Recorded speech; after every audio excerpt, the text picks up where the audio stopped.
नमस्कार दर्शक श्रोते हो, तुम्ही पाहत आहात तुमचं लाडकं यूट्यूब चॅनल सर्वदर्शन आणि सर्वदर्शनचा निवेदक मी कमलाकर सावंत.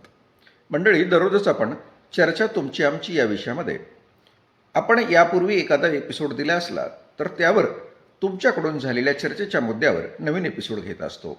तर कधीकधी तुम्ही डायरेक्ट विचारलेल्या प्रश्नाला सुद्धा आपण उत्तर शोधण्याच्या निमित्तानं नवीन एपिसोड करत असतो.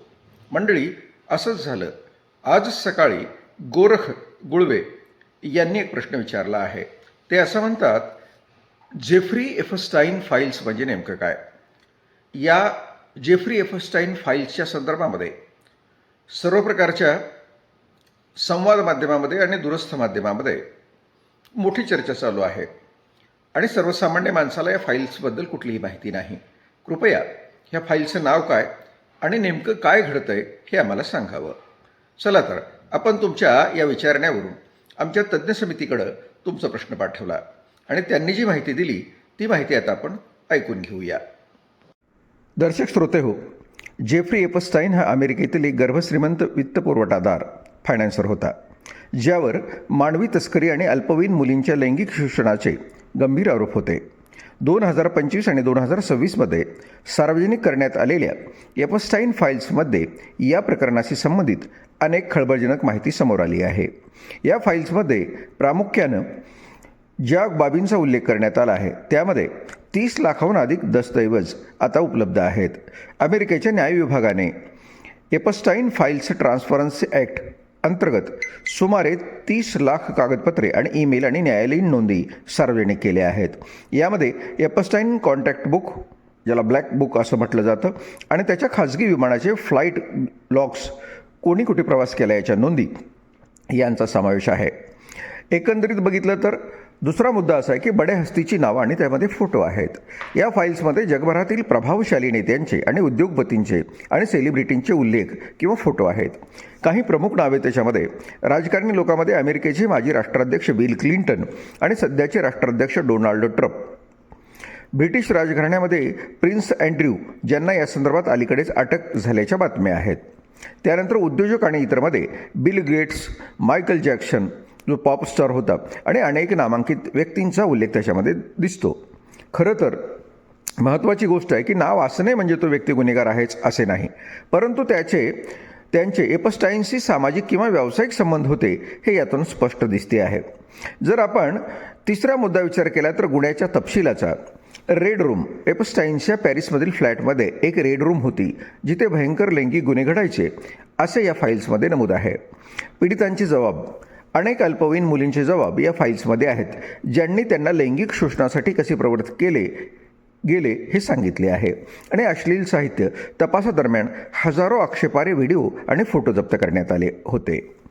याचा जागतिक परिणाम काय झाला असेल आणि कुठं राजीनामे मिळाले असतील याचा जर विचार केला, या फाईल्समधील माहिती समोर आल्यानंतर ब्रिटन, नॉर्वे आणि अमेरिकेतील अनेक उच्चपदस्थ अधिकाऱ्यांनी आपल्या पदांचे राजीनामे दिले आहेत. अनेक संस्थांच्या प्रमुखांनी एपस्टाईनशी असलेले संबंध ही मोठी चूक असल्याचे मान्य केले आहे.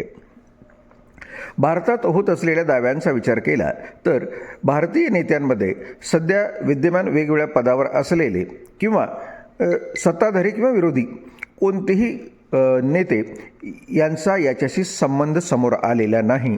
त्यामुळं भारतीयांवर आणि खास करून भारतात असलेल्या नेत्यांवर आरोप करणं चुकीचं आहे.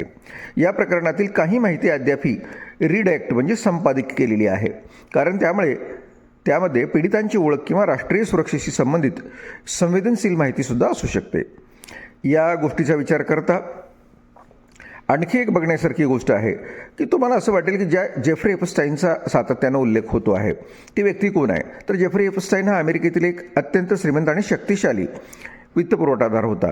त्याचे न्यूयॉर्क, फ्लोरिडा, पॅरिस आणि कॅरिबियनमधील एका खाजगी बेटावर लिटल सेंट जेम्समध्ये मोठे बंगले होते. त्याचे संबंध जगातील सर्वात मोठ्या राजकारण्यांशी आणि शास्त्रज्ञांशी आणि अब्जाधीशांशी होते. मुख्य घटनेचा जर विचार केला तर एपस्टाईनवर मानवी तस्करी, ह्युमन ट्रॅफिकिंग आणि अल्पवयीन मुलींचे लैंगिक शोषण करण्याचे गंभीर आरोप होते. त्याची कार्यपद्धती अशी होती, तो आपल्या महिला सहकाऱ्यांच्या मदतीने गरीब किंवा गरजू अल्पवयीन मुलींना हेरून त्यांना मसाज किंवा कामाच्या नावाखाली आपल्या बंगल्यावर बोलवायचा. त्यानंतर असे मानले जाते की त्याने आपल्या बेटावर येणाऱ्या बड्या हस्तींचे छुपे व्हिडिओ बनवले होते, जेणेकरून तो त्यांना भविष्यात ब्लॅकमेल करू शकेल. आणि त्याच्या खाजगी विमानाला ललिता एक्सप्रेस म्हटले जायचे, ज्यातून बड्या व्यक्तींना त्यांच्या खाजगी बेटावर नेले जात असे.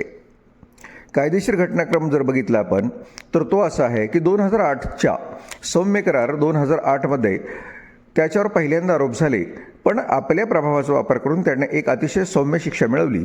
केवळ 13 महिने त्याने तुरुंगवास घेतला आणि तोही कामासाठी बाहेर जाण्याच्या सवलतीसह. 2019ची त्याला अटक झाली. जुलै 2019मध्ये त्याला पुन्हा एकदा मानवी तस्करीच्या आरोपाखाली अटक करण्यात आली. शिवाय संशयास्पद मृत्यू 10 ऑगस्ट 2019 रोजी न्यूयॉर्कमधील हाय सिक्युरिटी जेलमध्ये एपस्टाईन मृतावस्थेत आढळला. अधिकृतपणे याला आत्महत्या म्हटले गेले, परंतु आजही अनेकांना शंका आहे की मोठी नावे बाहेर येऊ नयेत म्हणून कुणी त्याची हत्या केली असावी का. 2026मधील नवीन खुलासे. नोव्हेंबर 2025मध्ये अमेरिकेतील एपस्टाईन फाईल्स ट्रान्सफरन्स ॲक्ट मंजूर झाला. त्यानंतर 30 जानेवारी 2026 रोजी सुमारे 30 लाख नवीन पाने सार्वजनिक करण्यात आली.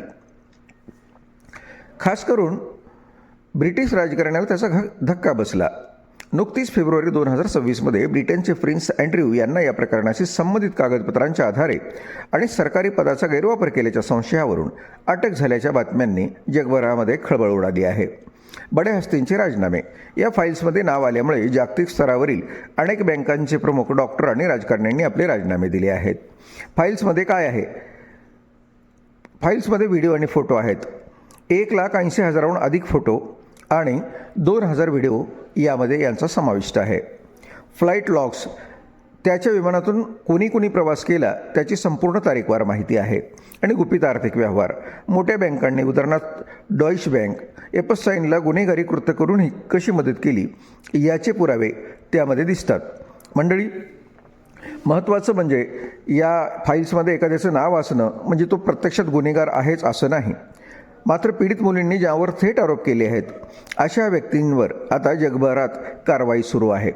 आणि हीच ती जेफ्री एपस्टाईन फाईल्स, अर्थात ज्या फाईल्सचा उल्लेख आपण करण्याबद्दल बोलला होतात त्या फाईलची आम्ही सविस्तर माहिती दिली.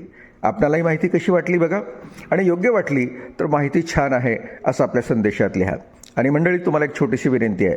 अद्यापपर्यंत जर आपण आपल्या ज्ञान आणि मनोरंजनासाठी सर्वदर्शन या यूट्यूब चॅनलला सबस्क्राईब केले नसेल तर निश्चितपणे सबस्क्राईब करा.